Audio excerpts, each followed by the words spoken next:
ना होगा। और अगर सब मिलकर कोशिश करें तो रास्ता निकल सकता है। राजू के चेहरे पर एक उम्मीद की किरण जागती है। हाँ बाबा जी, अगर सब मिलकर काम करें तो हम पानी ढूंढ सकते हैं। हमने पहले कभी यह कोशिश ही नहीं की। लेकिन इतनी कठिन जमीन में नया कुआं खोदना आसान नहीं। मुश्किल जरूर है, नामुमकिन नहीं।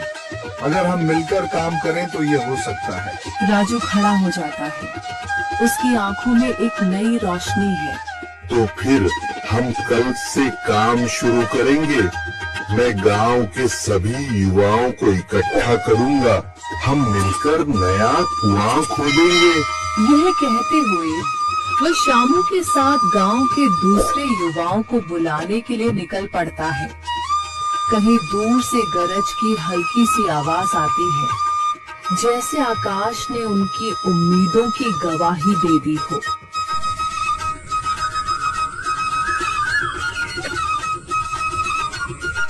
अगली सुबह राजू और शामू गांव के युवाओं को इकट्ठा करने निकल पड़े।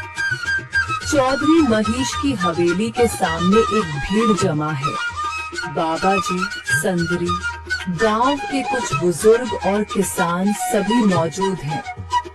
हम हाथ पर हाथ रखकर नहीं बैठ सकते। अगर अल्लाह ने हमें हिम्मत दी है तो हमें खुद पानी के लिए मेहनत करनी होगी। हम एक नया कुआं खोदेंगे। लेकिन राजू, क्या हमें यकीन है कि वहाँ पानी मिलेगा?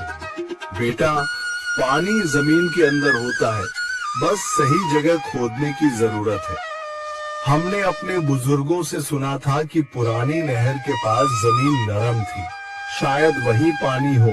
बाबा जी सही कह रहे हैं।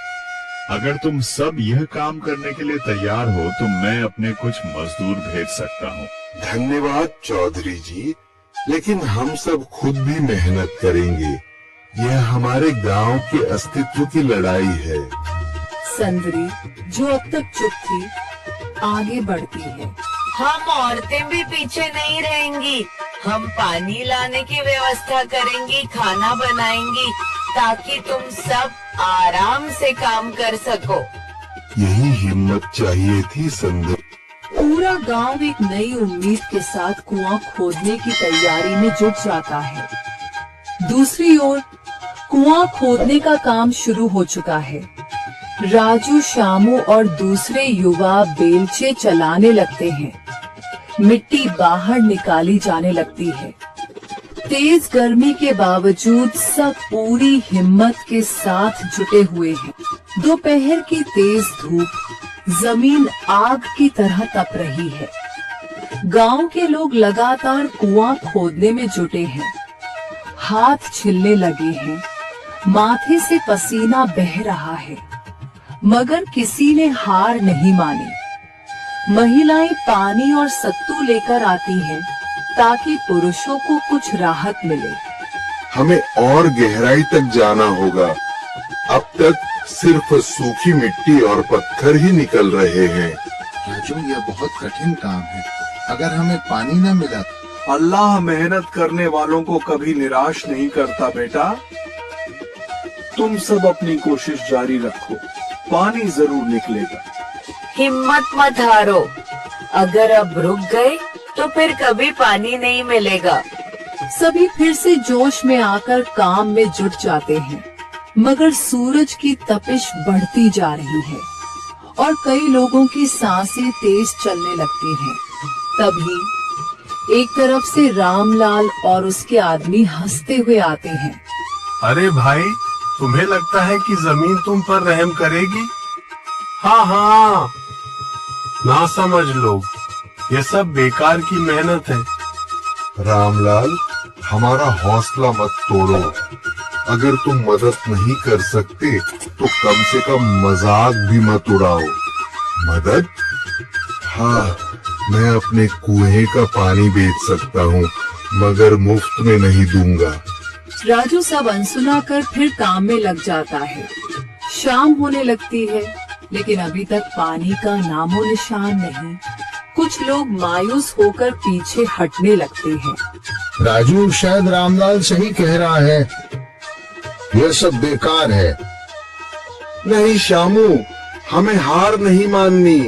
अगर आज हार गए तो फिर कभी हिम्मत नहीं कर पाएंगे। तभी अचानक फावड़ा किसी कठोर चीज से टकराता है। एक अजीब सी आवाज आती है। राजू चौंक कर देखता है और जल्दी जल्दी मिट्टी हटाने लगता है। अचानक एक ठंडी लहर महसूस होती है। सभी लोग दौड़कर आते हैं। जैसे जैसे मिट्टी हटती है, नीचे से गीली जमीन नजर आने लगती है। सब हैरान रह जाते हैं। सुभान अल्लाह, मैंने कहा था ना, अल्लाह हमारी मेहनत को जाया नहीं करेगा। राजू और बाकी सभी जोर लगाते हैं।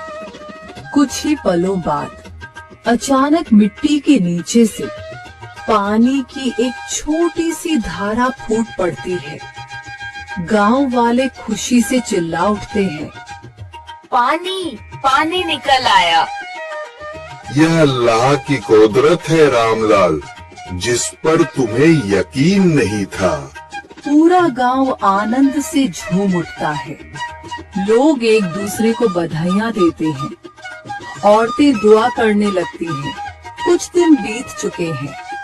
गांव वाले नए कुएं से पानी भर रहे हैं, खेतों को सींच रहे हैं और जिंदगी फिर से पटरी पर लौट रही है। मगर रामलाल अब भी अपनी